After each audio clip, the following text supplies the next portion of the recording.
Hello friends, तो मेरा interview 16 फरवरी को हो गया था और मेरा वेन्यू जो था वो लखनऊ था, ग्रैंड जेवियर होटल। वीडियो थोड़ा-सा लेट बना रहा हूँ, तो मैं सारे डॉक्यूमेंट्स रेडी करके जब मैं होटल पहुँचा, थोड़ी देर बाहर बैठने के बाद उन लोगों ने ना अंदर बुला लिया। उसके बाद एक हॉल था बड़ा-सा, उसमें सब बैठे हुए थे, सब अपने पैनल के सामने और 1 से लेके 8 तक पैनल थे, सब अपने-अपने सामने पैनल के बिठा दिए गए और एक फॉर्म दे दिया गया था।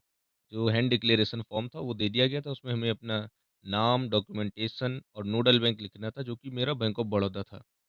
डॉक्यूमेंटेशन हुआ, सबसे पहले उसके बाद हम लोगों ने वो फॉर्म भरा और उसके बाद पहले बायोमेट्रिक्स हुए। बायोमेट्रिक्स के बाद हमें डॉक्यूमेंट के लिए बुलाया गया और हमारे डॉक्यूमेंट वेरीफ़ाई करे गए। एक फ़ोटोकॉपी का जो सेट था वो उन लोगों ने अपने हिसाब से ही अरेंज कर लिया। हालाँकि हमने अरेंज किया हुआ था, पर उन्होंने अपने हिसाब से एक ऑर्डर में अरेंज करा और उनको ओरिजिनल डॉक्यूमेंट से मैच करके वेरीफ़ाई किया। फिर उसके बाद हम लोगों को बैठने को बोला गया, तब तक चाय और बिस्किट भी आ गए थे, तो हम लोग चाय बिस्किट लेने लगे। फिर थोड़ी देर बाद हमारा नंबर आया और बोला गया कि अब हम लोग ऊपर चलते हैं, हमारा इंटरव्यू होना है। तब तक बैठ के हम लोग उससे पहले मस्ती कर रहे थे अच्छे से और जब बुलाया गया, जब ले जाने लगे तो थोड़ा-सा नर्वसनेस समझ में आने लगी और फिर उसके बाद हम लोग को जो रूम थे ऊपर 3rd फ्लोर पे ले जाया गया। वहाँ रूम थे अलग-अलग और 8 पैनल थे जो सभी में अलग-अलग पैनल बैठे हुए थे पैनल मेंबर्स। मेरा पैनल 3rd था तो और मेरी शिफ्ट 1 बजे के बाद वाली थी, 2nd शिफ्ट में था 3rd पैनल। तो जब मैं वहाँ पहुँचा, तो जब उस रूम के बाहर बिठाया गया तो वो 10 मिनट वो काटने बड़े मुश्किल हो रहे थे। जब मेरे से पहले वाला कैंडिडेट अंदर था और मैं बाहर था, वो 10 मिनट काटने बहुत मुश्किल हो रहे थे। बट मैंने अपने आप को समझाया और वहाँ बैठा रहा। फिर उसके बाद मेरा नंबर आया, मैं अंदर गया, मैंने सबको ग्रीट किया, गुड आफ्टरनून बोला और मेरे पैनल में 5 मेल मेंबर्स थे और 1 फीमेल मेंबर थी और जब मैंने उन्हें सबको ग्रीट किया, तो उन्हें बैठने को बोला, मैंने थैंक यू बोला, मैं बैठा। फिर उसके बाद सबसे पहला क्वेश्चन उन्होंने जो किया, वो ये कहा कि अपनी फैमिली का इंट्रोडक्शन दो। मैंने अपनी फैमिली का इंट्रोडक्शन दिया कि मेरे जो पिताजी हैं, उनकी एक शॉप है, माताजी होम मेकर हैं और मैं इस सिटी से बिलॉन्ग करता हूँ। उसके बाद उन्होंने पूछा कि पिताजी की शॉप जो है वो किस चीज़ की शॉप है? तो मैंने बताया डेली नीड्स की शॉप है सर। फिर वो बोले कोई भाई-बहन नहीं है क्या? मैं बोला यस सर भाई हैं, एक बड़ा भाई है, एक छोटा भाई है। बड़े भाई की अभी रिसेंट में शादी हुई है तो भाभी भी है। फिर उन्होंने पूछा कि बड़े भाई क्या करते हैं? मैं बोला सर बड़े भाई जो है मेरे वो कजारिया में मैनेजर हैं। मैंने कहा सर वो कजारिया में मैनेजर हैं प्राइवेट। बोले, अच्छा, क्या आप जानते हैं कि लार्जेस्ट प्रोड्यूसर कौन है इंडिया में टाइल्स का? तो मुझे याद था बट उस टाइम स्ट्राइक नहीं किया, थोड़ा-सा नर्वसनेस मान सकते हैं बट मैंने वहाँ शो नहीं करी और मैंने पोलाइटली मना कर दिया, सर मुझे याद नहीं आ रहा है। बोले कोई बात नहीं। फिर एक पैनल मेंबर बोले, वो चेयरमैन सर ही थे मेरे, वो शायद बीच में बैठे थे। वो बोले कि आप ईडब्ल्यूएस कैटेगरी से हैं, क्या आप इसका फुल फॉर्म जानते हैं? मैंने कहा yes sir, economically weaker section. बोले गुड।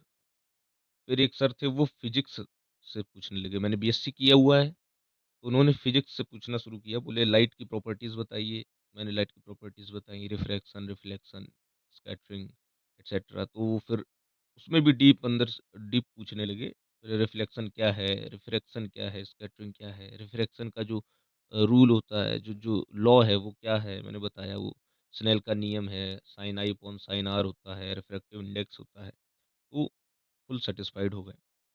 फिर एक पैनल मेंबर अगेन उन्होंने पूछा कि आपके एरिया में लीड बैंक जानते हैं आप कौन है आपकी सिटी का लीड बैंक? मैंने कहा यस सर मुझे मालूम है मेरी सिटी का लीड बैंक सेंट्रल बैंक है। बोले अच्छा ठीक।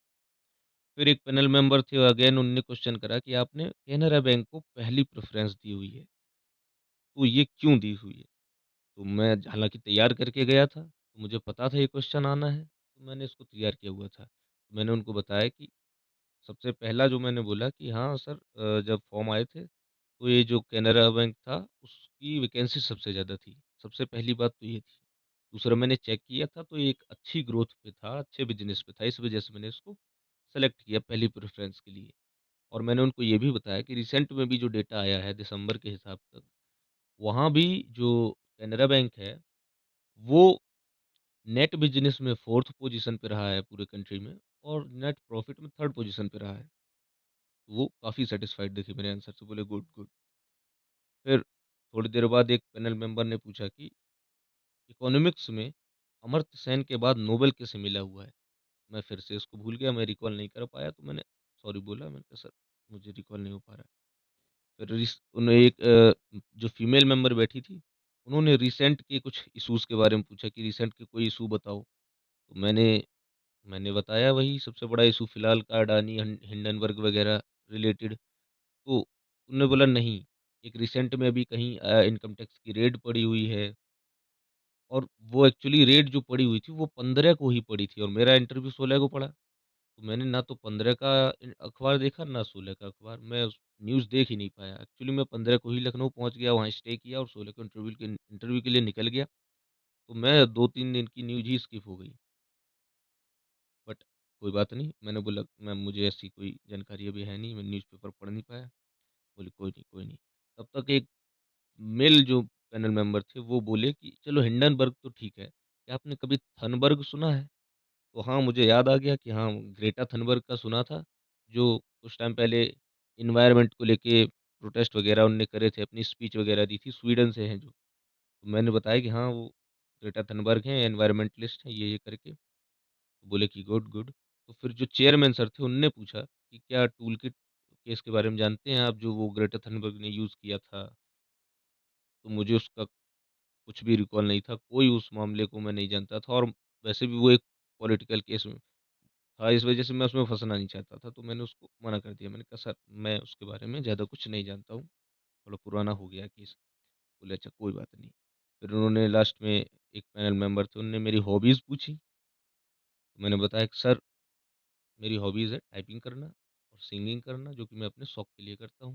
बोले अच्छा, तो वो लोग जो मेरी हॉबी टाइपिंग थी उसको सुन के थोड़ा-सा अलग ही सोच रहे थे। बोले अरे टाइपिंग करना ये तो कोई बताता भी नहीं है। तो आप क्या-क्या टाइपिंग करते हैं? मैंने कहा सर हिंदी और इंग्लिश टाइपिंग करते हैं। बोले ऐसे ही करते हैं कि कैसे शुरू किया? तो मैंने बताया सर खाली टाइम बचता था पढ़ाई के बाद तो मैंने उसमें टाइपिंग करना शुरू किया। मैंने सोचा कि कुछ ना कुछ स्किल डेवलप हो जाएगी और जो खाली टाइम है वो भी वेस्ट नहीं होगा। बोले अच्छा वेरी गुड, वेरी गुड।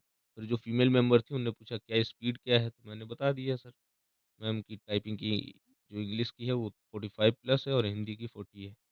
बोले बहुत वेरी गुड। फिर बोले कि बस thank you, wish you all the best और इंटरव्यू यहीं पे ख़त्म हो गया। सारी टेंशन जितनी थी यहीं तक थी। उसके बाद फिर कोई टेंशन नहीं, घर आ गया मैं। Thank you. और गाइज़ मेरे साथ एक इंटरेस्टिंग चीज़ ये हुई कि मेरी ही शिफ्ट में 1 बजे 16 फरवरी को ही मेरे साथ एक और लड़के का इंटरव्यू था जिसका इंटरव्यू मैं देख के गया था। स्टडी आईक्यू पे पड़ा हुआ है, गौरव करके सर के चैनल पे। तो उसका नाम है आकाश दुबे और वो इटावा से है लड़का। उसका इंटरव्यू मैं देख के गया था और वो मुझे वहाँ मिल गया है। और एक्चुअली उसको कई लोगों ने वहाँ पे रिकॉग्नाइज़ किया कि हाँ, तुम तो वही लड़के हो, तुम तो वही लड़के हो। क्योंकि वो इतना ज़्यादा व्यूज़ हैं उसके वीडियो पे कि वो one of the best interview के टाइटल से पड़ा हुआ है और बहुत अच्छा इंटरव्यू दिया था उसने। वो भी मेरे साथ ही था, हम लोग साथ बने रहे, वहीं पे हमारा साथ में इंटरव्यू हुआ। पैनल अलग था, मेरा पैनल अलग। काफ़ी मज़ा आया इंटरव्यू का, एक अच्छा एक्सपीरियंस रहा मेरा।